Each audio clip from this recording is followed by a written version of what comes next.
بسم اللہ الرحمن الرحیم۔ السلام علیکم۔ میں پہلے دن سے ہی ساس کو دیکھ رہی تھی۔ جب بھی وہ کالا جوڑا پہنتی تو تھوڑی دیر کے بعد گھر کی چھت پر ڈھیر سارے کوے آ کر بیٹھ جاتے۔ ساس چھت پر جاتی اور ایک کوا پکڑ کر اپنے کمرے میں لے جاتی اور دروازہ بند کر کے شام تک وہیں رہتی۔ بہت ہی حیران ہوتی تھی کہ ساس ایسا کیوں کرتی ہے۔ ایک دو بار میں نے ساس سے باتوں باتوں میں ہی سچ جاننے کی کوشش کی تو ساس نے بہت چالاکی سے بات ہی بدل دی، لیکن میرا تجسس ساس کی بات بدلنے سے اور بڑھ گیا تھا۔ اب تو یہ عالم تھا کہ میں دن رات ساس کی عجیب حرکتوں کے بارے میں سوچنے لگ گئی تھی۔ آج بھی میں اور ساس بازار سے واپس آئے تو ساس اپنے کمرے میں چلی گئی اور میں سامان رکھنے لگ گئی۔ تھوڑی دیر کے بعد میں نے دیکھا کہ ساس سیاہ کپڑے زیب تن کیے کمرے سے باہر نکل کر لاؤنج میں بیٹھ رہی تھی۔ لاؤنج کی چھت پر جالی لگی ہوئی تھی جس کی وجہ سے آسمان صاف نظر آتا تھا۔ ساس بھی اسے جالی کے نیچے ہی پڑے صوفے پر ہی بیٹھ گئی، آسمان کو تکنے لگ گئی۔ ساس کی نظروں کا تعاقب کرتے ہوئے میں نے بھی چھت کی جانب دیکھا تو فی الحال وہاں کوئی بھی نہ تھا۔ میں نے اپنی توجہ دوبارہ سے شاپروں پر مرکوز کر لی تھی۔ بھلے سے ساس کو مجھ سے بہت ہی محبت تھی، لیکن پھر بھی وہ اس معاملے میں میرے ساتھ کافی سختی برتتی تھی۔ اسے بالکل بھی یہ بات پسند نہ تھی کہ میں سیاہ لباس کے بارے میں یا کوے کے متعلق کوئی بھی بات کروں اس سے۔ سامان سمیٹ کر میں فارغ ہوئی تو ساس کو اوپر جاتے دیکھا۔ چھت پر کووں کی بہت آوازیں آ رہی تھیں، یقیناً وہ کوا پکڑنے گئی ہوگی۔ میں نے گہری سانس لی اور وہی کھڑی ان کے نیچے آنے کا انتظار کرنے لگی۔ 5 منٹ بعد وہ کوا پکڑے نیچے آئی تو کوا چیخ رہا تھا، ساتھ ہی ساتھ اپنے پر بھی پھڑپھڑا رہا تھا۔ ساس نے اس کے سینے اور اپنا شکنجہ مضبوط کیا ہوا تھا۔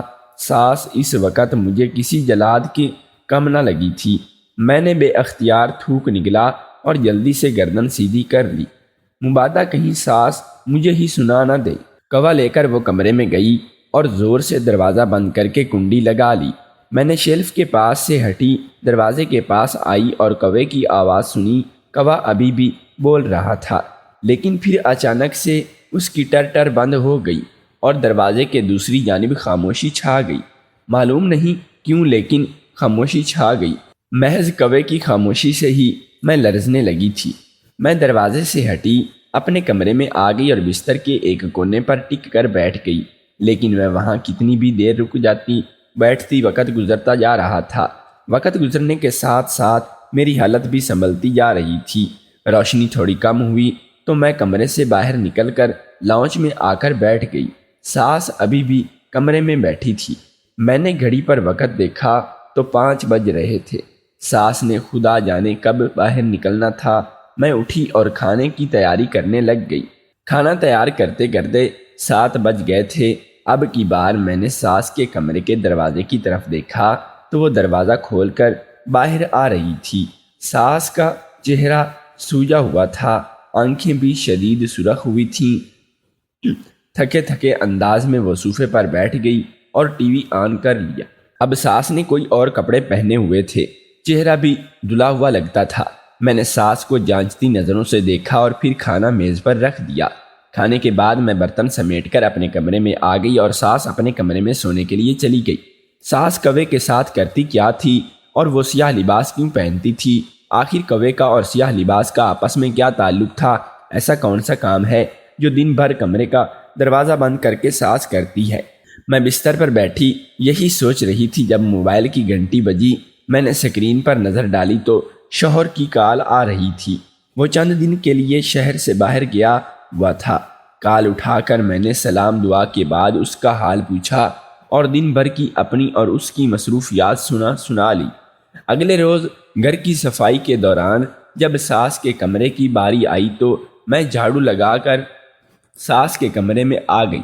ساس کہیں باہر گئی ہوئی تھی اور 2 گھنٹے تک آنے کا کہہ کر گئی تھی۔ اس چیز کا فائدہ اٹھاتے ہوئے میں نے ساس کے کمرے کی اچھی طرح صفائی کی تو مجھے کچھ بھی نہ ملا۔ مجھے شدید حیرت ہوئی تھی کہ ساس اگر کوا لے کر کمرے میں آتی ہے تو اسے پھینکتی کہاں ہے اور اس کوے کا ساس کرتی کیا ہوگی؟ میرا دل عجیب سے وسوسوں میں گرنے لگا تھا۔ میں صفائی ختم کر کے باہر آئی اور باقی کام ختم کرنے اور باقی کا کام ختم کیا، لیکن میری سوئی وہیں اٹکی ہوئی تھی۔ میرے دل میں بار بار ایک ہی سوال گردش کر رہا تھا کہ ساس کوے کے ساتھ کیا کرتی ہوگی۔ دوپہر کو میں نے ساس کے لیے چائے بنائی اور انہیں کمرے میں ہی دے دیا۔ پھر اپنا کپ لے کر میں لاؤنج میں آ کر بیٹھ گئی اور جالی سے نظر آتے آسمان کی طرف نظر جما کر بیٹھ گئی۔ ہوش مجھے تب آیا جب ساس نے میرا کندھا زور سے ہلایا تو میں نے بڑبڑا کر ساس کو دیکھا۔ جیسے ہی میری نظر ساس کے کپڑوں پر گئی تو میرے اوسان خطا ہو گئے۔ تو کیا آج ساس پھر سے سیاہ لباس پہن کر یہاں بیٹھے گی؟ میں پھٹی پھٹی نگاہوں سے ساس کو دیکھا تو وہ سختی سے بولی کہ اٹھ جا یہاں سے، لڑکی تجھے میری آواز نہیں آ رہی کیا؟ کن خیالوں میں گم ہے؟ اور یہ تو کیا اوپر دیکھ رہی ہے؟ ساس مجھے گھونکتے ہوئے بولی تھی۔ میں ایک چست میں صوفے سے اٹھی اور ساس کو بیٹھنے کی جگہ دے دی۔ ساس نے بیٹھتے ہی مجھے جانے کا اشارہ کیا تو میں کپ اٹھاتی باورچی خانے آ گئی اور ساس کو ترچھی نظروں سے دیکھنا شروع کر دیا۔ ساس مسلسل آسمان کی جانب دیکھتی جا رہی تھی۔ پھر مجھے چھت پر کووں کی تیز آواز سنائی دی۔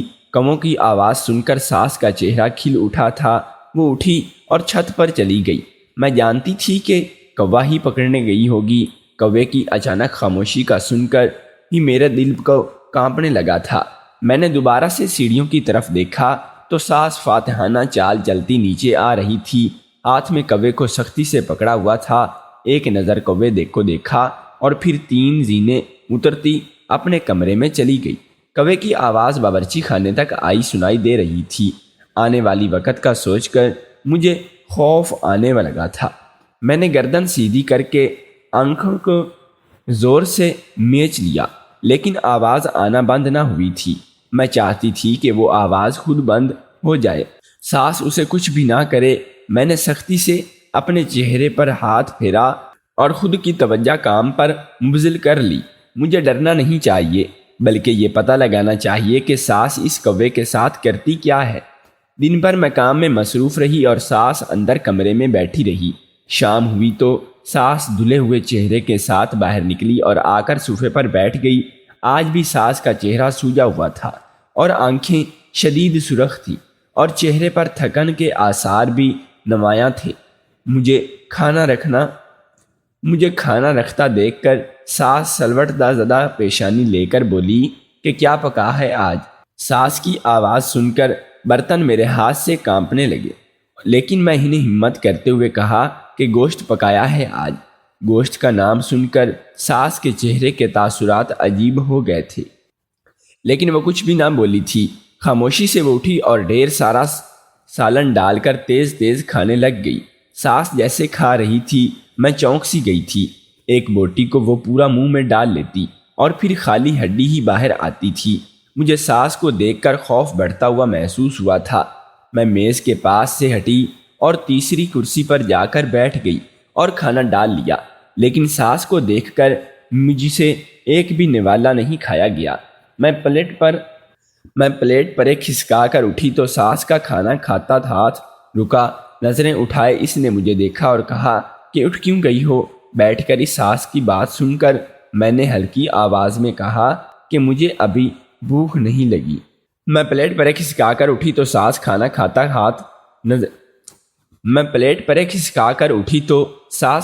کھاتا ہاتھ رکا۔ نظریں اٹھائے اس نے مجھے دیکھا اور کہا کہ اٹھ کیوں گئی ہو؟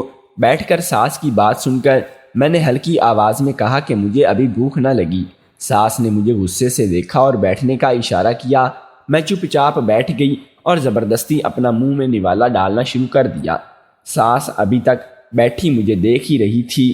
میرا دل چاہا کہ میں کہیں بھاگ جاؤں، لیکن اب ہی ایسا ممکن نہ تھا کہ بمشکل کھانا ختم کرتی۔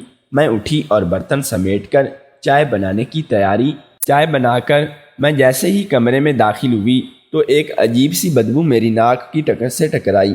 میں نے بے اختیار ناک پر ہاتھ رکھا اور چائے کا کپ میز پر دھر کر کمرے کو دیکھا۔ کمرے کے ایک کونے میں کوے کا پر گرا ہوا تھا۔ اسے دیکھ کر ہی میرے دل کی حالت عجیب ہونے لگی تھی۔ میں تیزی سے کمرے سے باہر نکلی اور اپنے کمرے میں آ گئی۔ کمرے میں آئی تو میرا فون بج رہا تھا۔ ہیلو، تمہاری آواز کو کیا ہوا ہے؟ اتنی ڈری ہوئی کیوں لگ رہی ہو؟ نہیں کچھ نہیں، بس ایسے ہی، آپ سنائیں کب تک واپس آئیں گے آپ؟ 3-4 دن لگ جائیں گے، تم امی اور اپنا خیال رکھنا۔ میں اب فون رکھتا ہوا مختصر سی بات کے بعد وہ فون بند کر چکا تھا۔ کیا بات ہے، مجھے وہ کام میں مصروف ہے، پریشان ہو جائے گا۔ ہاں، مجھے اسے پریشانی نہیں کرنا چاہیے۔ ناخن چباتے میں نے سوچا اور کھڑکی کے پاس آ گئی۔ ساس کی حرکتوں نے میری نیند اڑا دی تھی۔ رات بھر میں خوف اور تجسس کے مارے سو نہیں پاتی تھی۔ اگلی صبح میں کام سے فارغ ہوئی ٹی وی کے سامنے بیٹھ گئی تھی اور چینل دیکھنے لگ گئی۔ چینل پر چلتا اشتہار دیکھ کر میرا چہرہ دھواں ہونے لگا تھا۔ پیشانی سے نکلتا پسینہ میرے دامن جو بھگونے لگا تھا۔ میں نے ہراساں نظروں سے ساس کے کمرے کو دیکھا اور فوراً ٹی وی بند کر دیا اور اٹھ کے اپنے ہی بیٹے کے کمرے میں آ گئی۔ میں نے یہ کیوں نہیں سوچا کہ ساس کوے کے ساتھ یہ سب بھی کر سکتی تھی؟ اس کا مطلب ساس حرام کام کرتی ہے، کوے کو کھاتی ہے۔ اف، میں اتنے دنوں سے ایک ایسی عورت کے ساتھ بیٹھ کر کھا رہی ہوں جو کوے ذبح کر کے کھاتی ہے۔ سوچ کر ہی میرا جی متلانے لگا تھا۔ میں باتھ روم گئی اور بیسن پر جھک گئی تھی۔ میں نے آئینے میں اپنا عکس دیکھا تو چہرہ زرد پڑ رہا تھا۔ منہ پر پانی کی چھینٹیں مار کر میں کمرے سے باہر نکلی اور دوبارہ سے ٹی وی لاؤنج میں آ کر بیٹھ گئی۔ ساس ابھی تک اپنے کمرے میں ہی بیٹھی ہوئی تھی۔ دوپہر ختم ہوئی تو اور شام ہو گئی، ساس کمرے سے باہر نہیں آئی اور ہمسائے کے گھر جانے کا کہہ کر گھر سے باہر نکل گئی۔ ساس کے جاتے ہی میں اٹھی اور تیزی سے ساس کے کمرے میں آ گئی اور بستر کی طرف بڑھی۔ گدا اٹھا اور دیکھ کر تو میری چیخ نکلتے وقت رک سی گئی تھی۔ گدے کے نیچے ایک چاقو پڑا ہوا تھا جس پر خون لگا ہوا تھا۔ میں نے چاقو ہاتھ میں پکڑا، اسے غور سے دیکھا تو یہ وہی چاقو تھا جو میں اور ساس لے کر آئے تھے، لیکن یہ چاقو ساس نے کمرے میں کب رکھا تھا؟ یہ خون کہیں کوے کا تو نہیں تھا؟ اس کا مطلب ساس واقعی کوے کو ذبح کر کے کھاتی تھی۔ ساس کو حرام کھانے کی عادت کب تھی یہ خدا جانے۔ مجھے بچا لے، کہیں ساس مجھے بھی کوئی نقصان نہ پہنچا دے۔ چاقو واپس رکھتی میں الماری کی طرف آئی اور اسے کھولا، لیکن الماری میں کچھ بھی نہ تھا۔ باری باری کر کے میں نے ساس کے کمرے کی ہر چیز کی تلاشی تھی، لیکن سوائے خون آلودہ چاقو کے اور پروں کے علاوہ کچھ بھی نہ ملا۔ میں کمرے سے باہر نکل کر دوبارہ سے لاؤنج میں آئی تو دروازے پر دستک ہوئی۔ شاید ساس آ گئی تھی۔ میں نے جا کر دروازہ کھولا تو ساس مجھے ہی عجیب نظروں سے دیکھ رہی تھی۔ بازو سے پکڑ کر ساس نے مجھے دروازے سے ہٹایا اور خود اندر آ کر دروازہ بند کر لیا۔ کتنی بار کہا ہے کہ پورا دروازہ کھول کر کھڑی مت ہونا، اس طرح کے لوگوں گزرتے ہیں، نظر لگ جائے گی تجھے، ساس نے مجھے ڈانٹتے ہوئے کہا اور کمرے تک آئی، لیکن پھر ٹھہر سی گئی تھی۔ میں بھی یہیں کھڑی تھی۔ مجھے لگا کہ شاید ساس کو پتہ چل گیا ہے کہ میں نے اس کے کمرے کی تلاشی لی ہے۔ اب مجھے واقعی میں اپنی فکر ہونے لگی تھی، لیکن صد شکر کے ساس نے کچھ نہ کہا اور کمرے میں چلی گئی تھی۔ میں نے بھی سکون کا سانس لیا اور کھانا لگانے کے لیے آ گئی۔ 10 منٹ بعد میں نے ساس کو جو کھانے آئی تھی کھانے کا کہہ کر، بعد میں جب ساس سو گئی تو میں دبے پاؤں چلتی چھت کی اور آئی اور چھت کا پورا معائنہ کیا۔ ایسا کیسے ممکن ہے کہ اس کو ایک کوا ساس کے شکنجے میں اتنی آسانی سے آ جائے؟ کچھ تو راز ہے ان سب کے پیچھے۔ ساس سیاہ کپڑے پہن کر لاؤنج میں بیٹھ جانا اور کووں کا آنا، پھر ساس کو کوے کو لے کر شام تک کمرے میں بند رہے، چیز بہت ہی الجھانے لگی تھی۔ بہت ہی وقت درکار تھا ہر نقطے پر غور کرنے کے لیے، لیکن زیادہ دیر تک ساس میں حرام نہیں کھانے دے سکتی تھی۔ مجھے انہیں جلد روکنا چاہیے، اس سے پہلے کہ وہ روز حرام کھانے کی عادت ہو جائے۔ مجھے کچھ کرنا چاہیے، لیکن کب اور کیسے مجھے کچھ معلوم نہ تھا۔ چھت پر ایسی کوئی بھی چیز نہ تھی جس سے مجھے معلوم ہو جائے کہ ساس کس طرح سے کوے پکڑتی ہے۔ میں مایوسی سے واپس پلٹ آیا ہوں۔ میں سوچ کر تھک چکی تھی کہ کس طرح سے ساس کے بارے میں پتہ کرواؤں، لیکن مجھے کچھ سمجھ نہیں آ رہا تھا۔ میں نے شوہر کو خود سے آج فون کیا اور اسے کہا کہ مجھے تم سے اہم بات کرنی ہے۔ میرا سنجیدہ لہجے پر وہ بھی سنجیدہ ہو چکا تھا۔ میں نے کہا کہ تمہاری ماں کو کوے کھاتی ہے، تم بات کرو ان سے کہ وہ یہ حرام شے نہ کھائے۔ میری بات سن کر وہ چند لمحے کے لیے ہی خاموش رہا۔ مجھے لگا کہ وہ میری بات مان جائے گا، لیکن ایسا نہیں ہوا۔ اس کا بلند قہقہ اسپیکر پر ابھرا ہوا تھا۔ مجھے حیرت ہوئی کہ وہ اتنی سنجیدہ گفتگو میں اتنا غیر سنجیدہ رویہ کیوں اپنا رہا ہے۔ میں نے کوئی مذاق تو نہیں کیا جو آپ اتنا ہنس رہے ہو؟ اور کیا کرو، تم نے بات ہی ایسی کی ہے بھلا؟ اماں کیوں کوے کھائے گی؟ کوے کے لفظ پر تو زور دیتا وہ بولا کہ تم جانتی ہو کہ اماں نے یہ عادت، اگر کوئی جانور پیاسا ہو تو اسے کمرے میں لے جا کر اس کا خیال کرتی ہے اور پھر چھوڑ دیتی ہے۔ اب یہ بھی وہی سب کرتی ہے۔ تم بھی خواہ مخواہ پریشان ہو رہی ہو، لیکن ایک بات کا خیال کرنا کہ تمہارے یہ خیالات اماں کو معلوم نہ ہو، ورنہ انہیں برا لگے گا، سمجھی؟ میں نے شوہر کی بات پر محض ہوں میں ہاں کہا اور فون بند کر دیا۔ شوہر کو میری بات کا بھی یقین کرنا چاہیے تھا۔ میں جھوٹ تو نہیں بول رہی تھی جو وہ اتنا ہنس رہا تھا۔ اگلے روز ساس نے پھر سے سیاہ کپڑے پہنے اور لانچ میں آ کر بیٹھ گئی۔ میں اپنی ساس کو بغور دیکھ رہی تھی۔ ساس مسلسل آسمان کو تکتی جا رہی تھی۔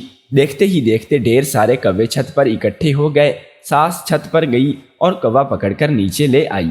میں نے ہمت کرتے ساس جو آواز دی تو اس نے خون آلودہ آنکھوں سے مجھے دیکھا اور لبوں اور انگلی پر رکھتے ہوئے خاموشی سے رہنے کا اشارہ کیا۔ میں نے ڈر کر ہونٹ آپس میں جوڑ لیے تھے۔ شیلف کو سختی سے پکڑ کر کھڑی ہو گئی تھی۔ تھوڑی سی ہمت کی جو میں نے تو مجھے وہ بھی اب جاتی ہوئی محسوس ہوئی تھی۔ میرے اندر خوف بڑھنے لگا تھا۔ ساس کے کمرے میں جانے کے بعد میں وہیں کھڑی بند دروازے کو دیکھتی رہی تھی۔ اندر کوے کی آواز آنا بند ہو گئی تھی۔ میں نے ذہن میں ساس کو کوا کھاتے ہوئے تصور کیا تو میرا معدہ الٹے کو تھا۔ میں پیٹ پر ہاتھ رکھے شیلف پر جھکی تھی۔ سوچ کر میری حالت عجیب ہونے لگی تھی۔ میں آنکھوں کے آگے نمی کو دوپٹے سے صاف کیا اور خود کو نارمل کیا تھا۔ میں نے سوچ لیا تھا کہ مجھے اب کیا کرنا ہوگا۔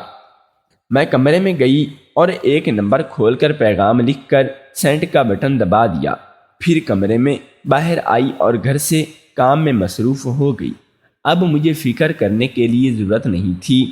سب کچھ کھل کر اب خود سامنے آ جائے گا۔ شام کو ساس کمرے سے باہر نکلی اور کھانے کی میز پر آ کر بیٹھ گئی۔ کوا کھا کر بھی ساس کا پیٹ نہیں بھرا تھا کہ اب آتے ہی یہاں بیٹھ گئی تھی۔ میں نے کچھ بھی کہے بغیر کھانا میز پر رکھا اور خود بھی کھانے کے لیے بیٹھ گئی۔ کھانے کے دوران میں نے ساس کو صبح کے بارے میں بتایا۔ ساس نے خود سامان لانے کا کہہ دیا۔ میں اب پرسکون تھی کہ یہ کام بھی ہو ہی گیا۔ صبح ساس سامان لینے بازار چلی گئی تو میں جلدی سے ساس کے کمرے میں گئی اور چپکے سے اپنے موبائل کا کیمرہ آن کر کے بات رکھ دی وہاں پر اور خود باہر آ گئی تھی۔ ساس نے سامان لا کر شیلف پر رکھا اور خود کمرے میں چلی گئی۔ جاتے جاتے وہ مجھ سے آنے والے مہمانوں کے آنے کا وقت پوچھ کر گئی تھی۔ میں نے کہا کہ وہ رات تک آئیں گے۔ ساس میری بات سنتی کمرے میں آ گئی اور سیاہ لباس پہن کر لانچ میں آ کر بیٹھ گئی۔ جیسے ہی ساس اوپر آ گئی اور کوا لے کر کمرے میں گئی تو میرے صبر کا پیمانہ لبریز نہ رہا۔ شام تک میں نے بہت مشکل سے انتظار کیا۔ شام ہوئی تو دروازے پر دستک ہوئی۔ میں بھاگنے کے انداز میں دروازے تک آ گئی تھی۔ موبائل پر چلتی ویڈیو کو دیکھ رہا تھا تو کبھی سر جھکائے کھڑی اپنی ماں کو دیکھ رہا تھا۔ ویڈیو میں ساس جس طرح سے کوے کو ذبح کرنے کے بعد اس کے خون پر عمل کر رہی تھی وہ نہایت ہی خوفناک لگ رہا تھا۔ کمرے میں عجیب سرخی پھیلی ہوئی تھی لگ رہی تھی۔ ویڈیو بنائی ہوئی تو وہ صدمے سے چور لہجے میں بولا کہ اماں یہ سب کیا ہے اور آپ جادو کیوں کر رہی ہیں؟ اماں جواب دیں مجھے۔ ساس کو خاموش دیکھ کر میرا شوہر بولا تھا۔ ساس نے پہلے غصے میں مجھے دیکھا اور پھر حیران کھڑے بیٹے کو دیکھ کر بولی کہ میں یہ سب بچوں کے لیے کیا ہے؟ بچوں کے لیے؟ اماں کس کے بچوں کے لیے؟ اماں، شوہر جو حیرانی سے بولا کہ مجھے دیکھا کہ میں حیرانی سے ساس کو دیکھ رہی تھی۔ ہاں، بچوں کے لیے، تیرے بچوں کے لیے۔ کیا یہ سب میں چاہتی تھی کہ اس پورے محلے میں صرف میری بہو بچے پیدا کرے اور کوئی بھی نہیں، تاکہ میری تعریف ہو، سب کہیں کہ کیا بہو لے کر آئی ہے؟ میں جلتی تھی ان سب سے، اسی لیے یہ سب کیا۔ میں نے یہ عمل ایک بابا سے سیکھا اور پھر میں کالے کپڑے پہن کر بیٹھ جاتی تھی اور کوا پکڑ لیتی۔ یہ سب بھی عمل کی وجہ سے ہی ممکن ہوا تھا۔ کوا پکڑنے کے بعد میں اسے ذبح کر دیتی اور پھر اس کے خون سے دوسرے کی بہاؤں میں عمل کرتی تھی تاکہ وہ بانجھ ہو جائیں اور کبھی بچہ پیدا نہ کر سکیں۔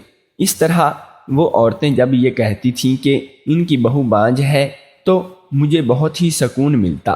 میں یہی تو چاہتی تھی کہ وہ خوش نہ رہیں، بس ساری خوشیاں مجھے ہی ملیں۔